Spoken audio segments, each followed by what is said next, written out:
Hello, তো আজ অনেকদিন পর আমরা চলে এলাম পাকুড়িয়া হনুমান মন্দিরে, যেটা রয়েছে একদম পাকুড়িয়াতে সলপ রোডের ধারেই রয়েছে। বোম্বে রোডটা যে রয়েছে ওর পাশেই রয়েছে এই মন্দিরটা।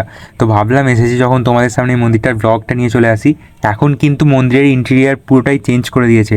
মানে এই যে ঢুকে তোমরা দেখতে পাচ্ছ এই সেটগুলো, এগুলো কিন্তু একসময় ছিল না। এই মন্দিরটা হচ্ছে অনেক দিন আগেকার মন্দির। একসময় এখানটা পুরো তোমার ফাঁকা থাকতো, পুরো তোমাদের এই জায়গাটা ক্লিয়ার থাকতো, পুরো মাঠ।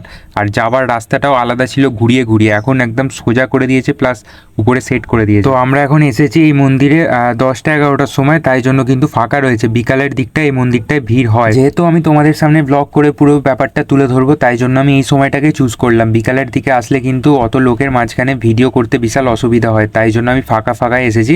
আর দেখো মন্দিরের সিঁড়িটা দিয়ে আমরা এখন উপরে উঠে যাচ্ছি। সিঁড়ির উপরেও কিন্তু সেট করে দিয়েছে, এটাও ছিল না কিন্তু। মানে এই যে জিনিসগুলো দেখতে পাচ্ছ সেটগুলো, এগুলো কিন্তু রিসেন্ট করা হয়েছে এই বছরের ভিতরে। 2020-22 সালেও মন্দিরটার রূপটা পুরোটা আলাদা ছিল, একমাত্র মেন মন্দিরটাই ছিল। আর এই যে দেখতে পাচ্ছ এত সেট কিচ্ছু ছিল না, পুরো ফাঁকা মাঠ ছিল। তো যাই হোক, আমরা এখন মন্দিরের উপরে চলে এসেছি। এখান থেকে তোমাদের ঠাকুরটাকে দেখাবো, তার আগে ইন্টেরিয়ারটা দেখে নাও, কতটা সুন্দর কারুকার্য করা রয়েছে মন্দিরে, মানে একদম নিখুঁতভাবে। মানে এই মন্দিরে আসলেই তোমাদের পুরো ব্যাপারটা সামনাসামনি আরও ভালো করে ফিল করতে পারবে, যতটা না ক্যামেরাতে ফিল করতে পারছো। আর এই যে ঠাকুরটা আমি একটু জুম করে দেখিয়ে দিচ্ছি। আর মন্দিরের ভিতর কিন্তু ক্যামেরা কোনোভাবে অ্যালাউ নেই, যার জন্য আমি ক্যামেরাটা ভিতরে নিয়ে যেতে পারবো না। চলো এবারে এখানে দাঁড়িয়ে কিছু ফটোশ্যুট করবো। পুজো দিয়ে এখন আমরা বেরিয়ে পড়েছি।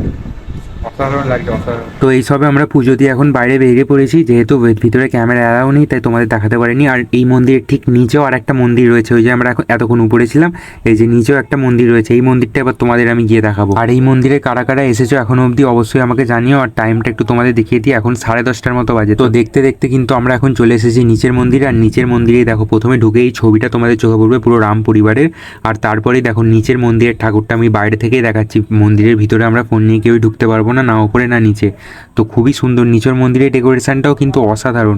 আর এই ফটোটার সামনে কিন্তু অনেক সবাই ছবি তোলে এখানে আসলে। তো এখানে দাঁড়িয়ে দাঁড়িয়ে আমি তোমাদের একটু ভালো করে দেখিয়ে দিই, বাইরে থেকে যতটা দেখানো সম্ভব হয়, উপরের সাইডের কারুকার্যগুলো কিরকম কি। তো তোমাদের সব দেখানোর পর আমরা কিছু ফটোশ্যুট এখানে করে নিয়েছিলাম। আর ফটো তুলেই আমরা কিন্তু মন্দির থেকে বেরিয়ে যাচ্ছি, কারণ প্রচণ্ড গরম হচ্ছিল। যেহেতু এখন বাজে 11টার মতো, আর গরমকাল যেহেতু রৌদ্রের তাপ কিন্তু প্রচণ্ডই রয়েছে। বিকালের দিকে এলে তোমরা ঠান্ডায় ঠান্ডায় ঘুরতে পারবে।